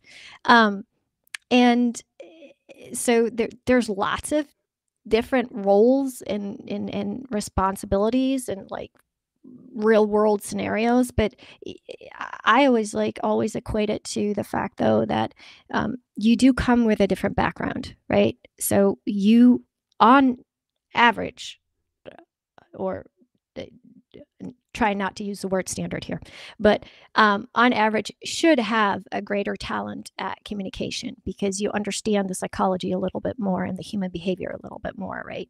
So it is very often the fact that you do have to evangelize, you do have to educate, you do have to allow people to understand what you're seeing and why you're seeing it and why it's valid. Granted, this obviously speaks to exclusions of situations where you're doing it over and over again because people are not being mindful. But I'm just saying, like, from a get-go instant, from an initial perspective. So there's a lot of that. As far as, I don't know if it was like real world scenarios, as in like what kind of industries, applications, there's aviation, there's transportation, there's medical device development, there's healthcare, there's hospitals now hire human factors people to select the equipment or the software or the newest devices because they want to make sure that their staff can understand it according to their rules, according to their organizational structure and their needs. So there's a lot of areas now where human factors people sit in various different roles. Yeah, we do everything. And I say that like partially joking, but also partially not. I mentioned this like many times on the show. We're jack of all, master of none, but often better a master of one. So like, I think the thing here is that we do everything, and it will largely depend on your background and your comfort level with it. But as Barry would say, he would say something like, we're the glue that holds all the pieces together, where we're kind of the mediator between all the different groups, but ultimately as advocates for the user. And so are we only supposed to gather and collect and disseminate data? Yes. But should we also provide technical knowledge to stakeholders? Also, yes. And a bunch of other responsibilities along those lines as well. I think ultimately it will depend on the organization that you're in, the structure of the teams, but you're going to be playing more of a role in most cases than just those two things because of that evangelist perspective that Heidi was mentioning. So I don't know, food for thought. All right, let's get into this last part of the show. It's just called One More Thing. All right, Heidi, what's your one more thing? Can you go first? I can go first, but I usually have the guest go first. So. I know. I'm just teasing. I don't really have a one more thing. I think my biggest thing this week was all professionally related and confidential. And but one of the big things that bugged me this week again is, please don't come for me, but Microsoft Teams, I swear to God, when are they ever going to get rid of some of their bugs? That would be one. The other one, super, super minor. I saw yours, Nick, and I thought of, well, the end of Ted Lasso is near. I'm very, very sad. How is that? I haven't watched any of that yet. Oh, my God. How can you ask me such a question? How is that? Describe it in one word. One word. Yeah. Amazeballs. Okay. It's good enough for me. Is that good? Yeah, Fan it's pretty good. freaking-tastic. That's a good one too. Oh man, for me, there's It's a lot. love. It's kind. No, it's kindness. Kindness. It's a show that is all about positivity, and there's no moment where your heart isn't swelling with, oh, I wish every human was like that. Like, why aren't we treating each other like that? It's just so, such a feel-good show, and It's it's like a gonna be warm so cookie sad. show. Oh, it's a warm cookie show, but it's not fake. Like, it's not like corny warm Yeah. cookie. It's real. It's really real, but it deals with it in a positive, warm way. Kind way. Kind. I would say kind. Kindness. Yeah. I like it. For me, there's a bunch of things that I could talk about. I got video games coming out tonight. I'm going on vacation. I talked about some of these in the pre-show. I could do a Love is Blind update, but Barry's not here, and I want to know his thoughts on it. So what I'm going to talk about today is another piece of media called The Jury. I think it's called The Jury. Oh, geez. I hope it's called The Jury. It's this new show where basically there's this one guy who is not in on it. It's like the Joe Schmo show from back in the early 2000s where everybody's in on this. It feels a lot like the Truman Show in that regard, where there's this one guy. It's documentary crew. It's by the guys that did The Office, and it's following this guy who's going through a mock jury, a mock jury duty. It's jury duty. That's what it is. And everybody on the jury is actors. All the defendant and the plaintiff and the judge are all actors. They're all acting out these like fantastical scenes in some ways where, but it's all played off completely legitimate. And it's hilarious because this guy has no idea that he's the center of everything that's going on. They're all improv actors. They're all playing out this scene. They sequestered the jury, so they're all in like a hotel and everything. It's just a really interesting and logistically complicated piece of media to put together, and I just really appreciate it for that. Like, it's funny too. So I don't know if you're interested in like the Truman Show type of thing, go check out Jury Duty. It's pretty great. All right. And with that, that's it for today, everyone. If you like this episode and enjoy some of the discussion about, I don't know, cars and alerts and everything, there's an episode that we did, a new way to alert drivers to pedestrians, that has a lot of the similar themes that we were talking about in this show. Comment wherever you're listening with what you think of the story this week. For more in-depth discussion, you can always join us on our Discord community. Visit our official news website, sign up for our newsletter, stay up to date with all the latest Human Factors news. If you like what you're doing, you want to support the show, there's a couple things that you can do. One, you can stop what you're doing, leave us a 5-star review wherever you're at. That will help us. If you have friends and want to tell them about us, then you can do that too. And if you want to buy me a new car, you can always support us on Patreon if you have the financial means to do so. Just $1 gets you in the door, and tons of stuff coming your way for that $1 donation. As always, links to all of our socials and our website are in the description of this episode. Heidi Mehrzad, where can our listeners go and find you if they want to talk about driving 65 miles per hour in the left lane? And as always, please don't. Please don't. But you can find me on LinkedIn and on Twitter, on Insta, all under @HFUX Research. On LinkedIn, you can find me under my name as well. And yeah. And coming soon, Safe and Effective, right? Yes, we will have that one too. It's Safe and Effective _ I believe, on Twitter. And I'm going to get it right for next time for the Insta. As for me, I've been your host, Nick Roome. You can find me on Discord and across social media at Nick_Roome. Thanks again for tuning into Human Factors Cast. Until next time, it depends. It depends. Awesome show. That was fun.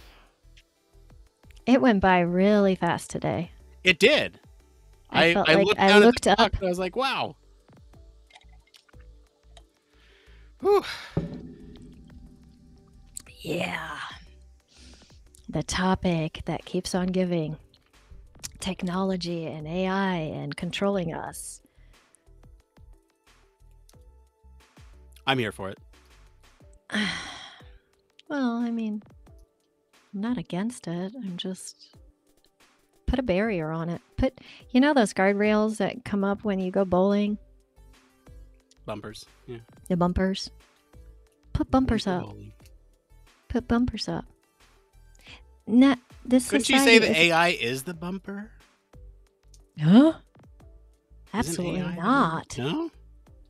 No.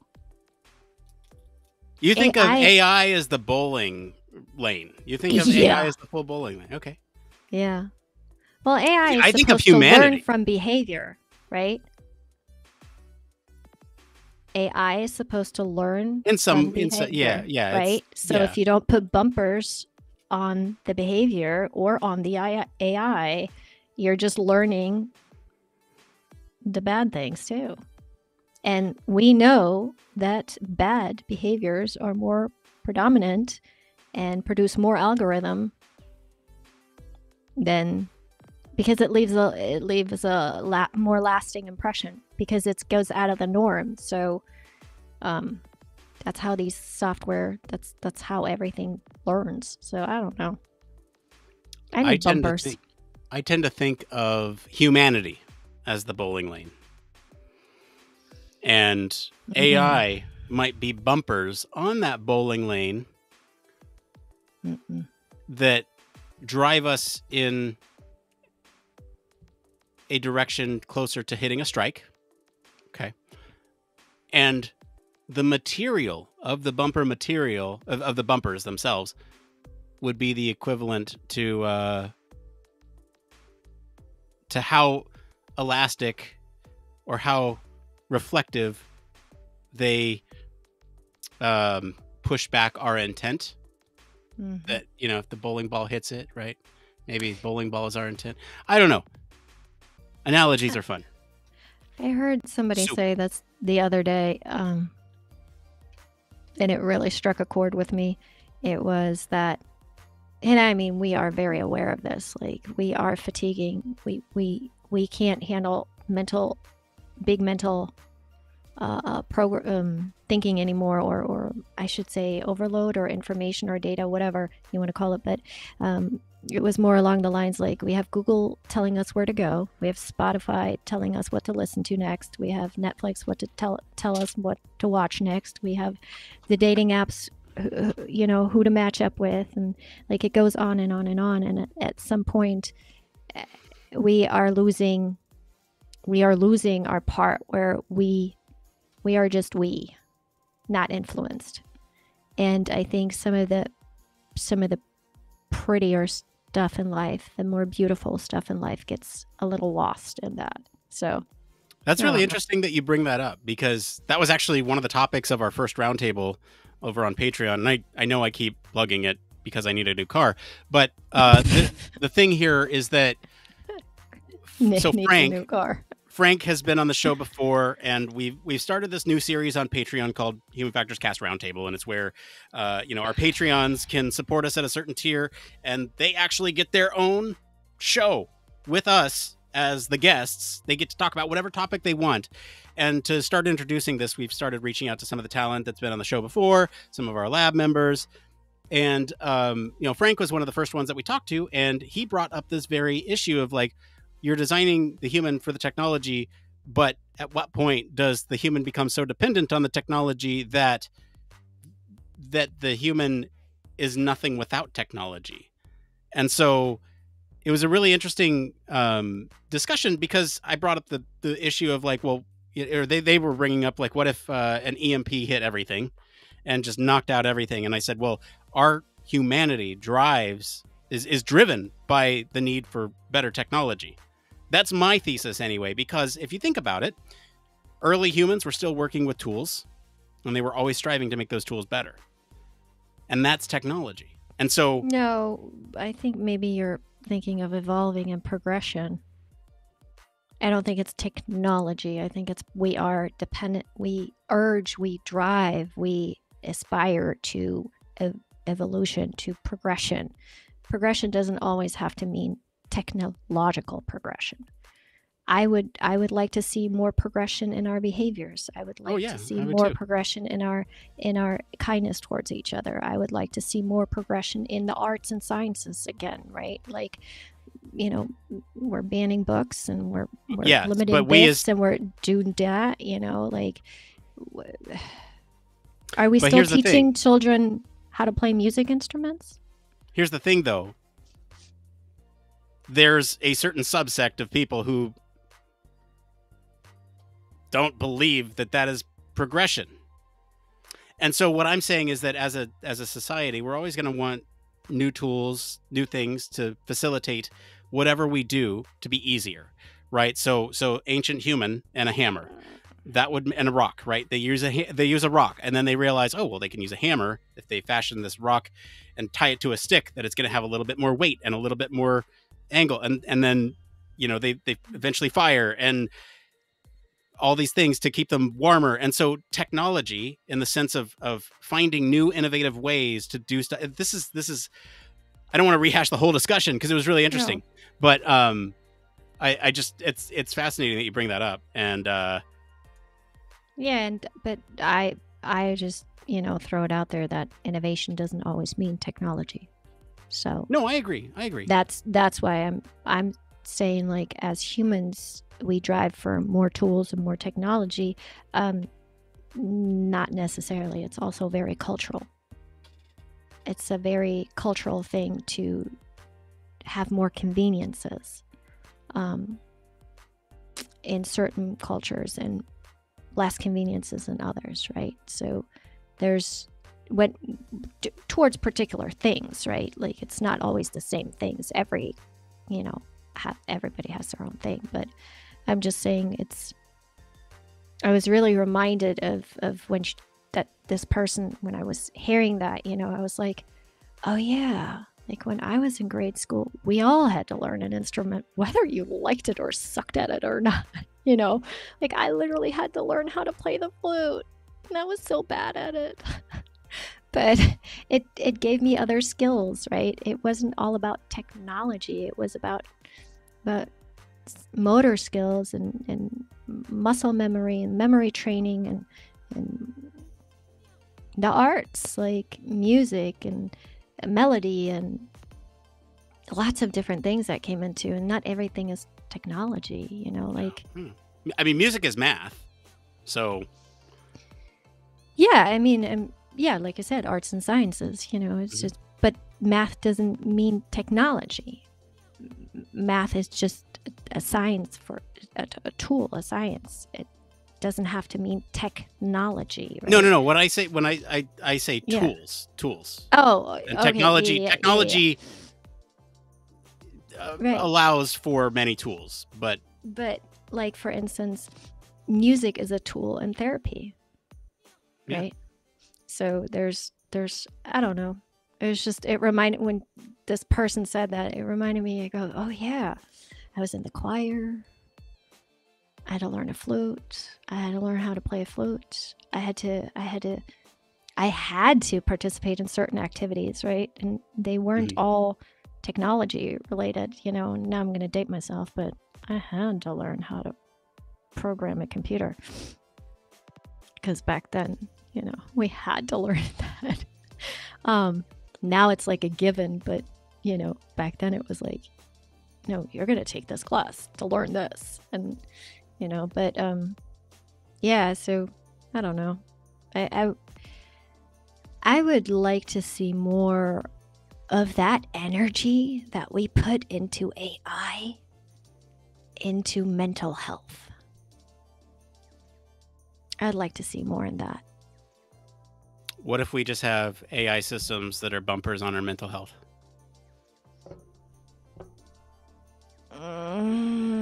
Please elaborate. Oh, I'm talking like BCIs that step in when you're too angry. It just shoots you up with some dopamine, and then, you know, it regulates your body for you, and then, you know. I mean, if there was a technology, an app, or pill, or anything I could take that takes away the need to chase the dopamine, as Video an games ADHDer, then for you, my dear friend, not for me. But yeah, absolutely. But that, do you think we're ever going to have something like that? I can see it. Like a behavioral tool to like, if not like a full-on device that you wear that injects you with chemicals, but I'm thinking more practically like perhaps I'm thinking more along the lines of like customized medicine, where you self-report certain things and there's dangers with that, but it also combines it with some like biometric data from, I don't know, like a wearable or something else, and would then, like let's say your stress levels are higher, and you could take something for that might lower your blood pressure or something. And it's not necessarily a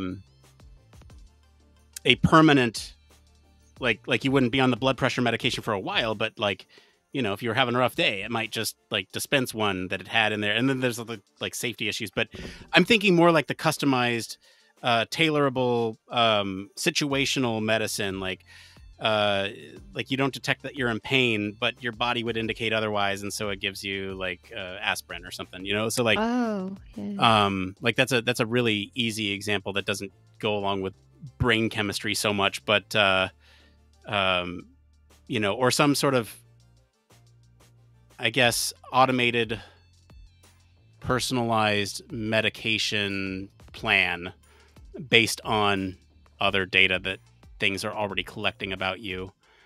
So like, I mean, there are cancer treatments coming out that are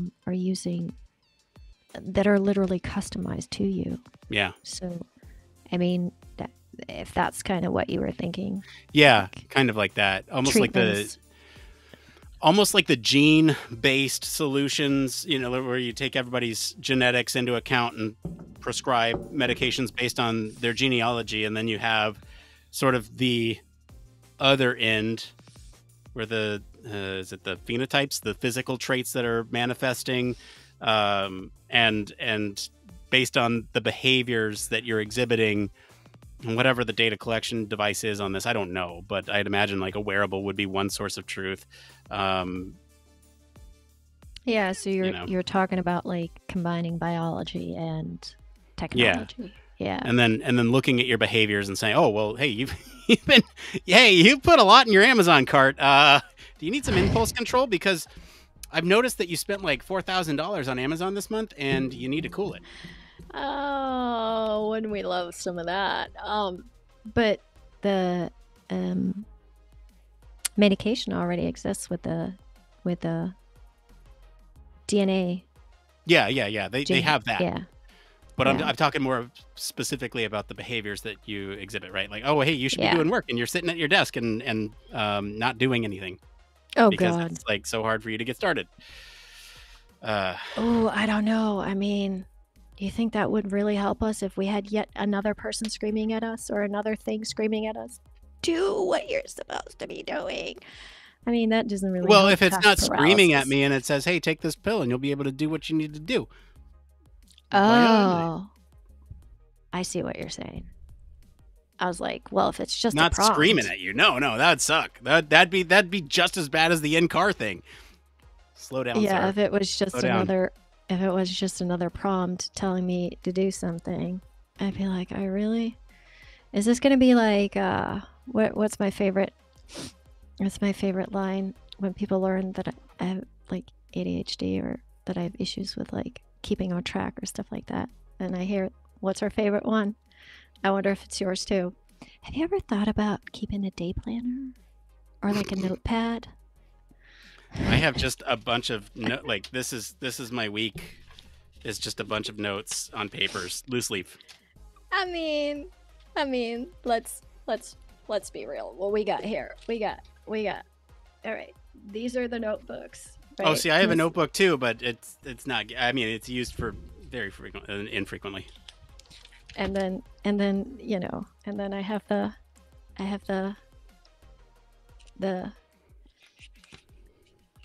notepad, right? And then there you go. Somebody said to me, Well, isn't that like your notes in your phone? I'm like, listen, if I can't touch it and I can't write it with a real pen. The thing is, like, my therapist tells me this, to write stuff down and put it everywhere so that way you remember it, because out of sight, out of mind, for me at least. And so it's Oh like, yeah, oh yeah, no, 100%. you're right. I did have to write something down the other day, and I have it right here somewhere. And I know I wrote it down somewhere to go. Oh, there it is. There it is. I got it right.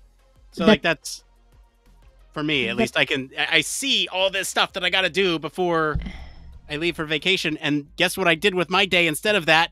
I actually pulled out an old project and started working on it because I was Of like, course you oh, did. well, yeah. Of Exactly. course you did. Of course you did. Because you wouldn't be an ADHDer if you didn't.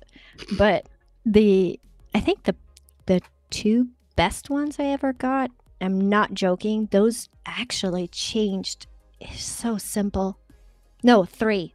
Three is the wearing the shoes, At your desk. the wearing the shoes in the house in the desk, and changing shoes when you get bored, Oh, because interesting. they make you think that you're going somewhere and you're doing it again. That's for my task paralysis, and staying on focus. And then the forgetting, is the I now put things next to the last thing that I touch when I leave the house. So whether that's your light switch, in my case, it's my garage door opener. It's right underneath. That's where stuff lives. And I look down. I have to look down so I won't forget it. So I've actually stopped forgetting a lot of stuff because of that. And then the third one, that was mind-blowing, was the produce, the fridge organization. Have you heard of this one? No. Oh man, that has changed the game for me. So as ADHDers, we tend to forget food we have, right? Because we let a lot of produce go to waste. Yeah. A lot of food goes to waste in ADHD households. And I saw this, so simple.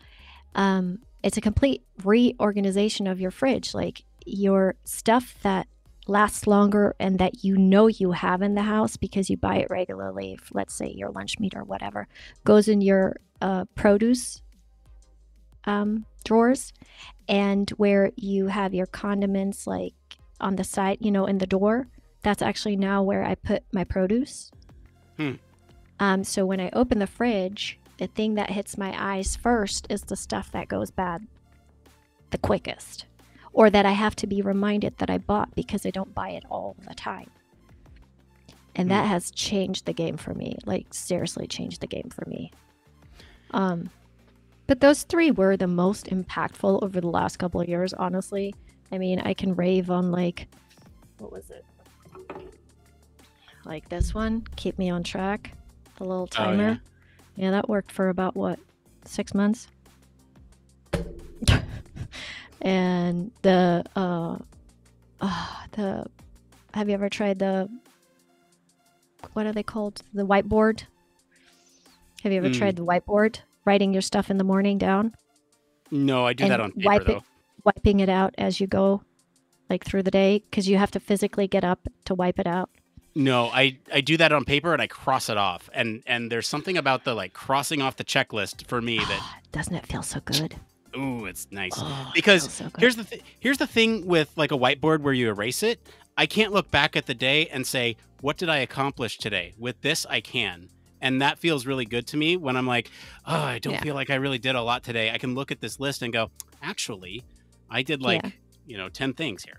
Right. So, well, the whiteboard was more so you get up to have that, to remind your brain is doing the whole, like, you're being active thing. Right. Gotcha.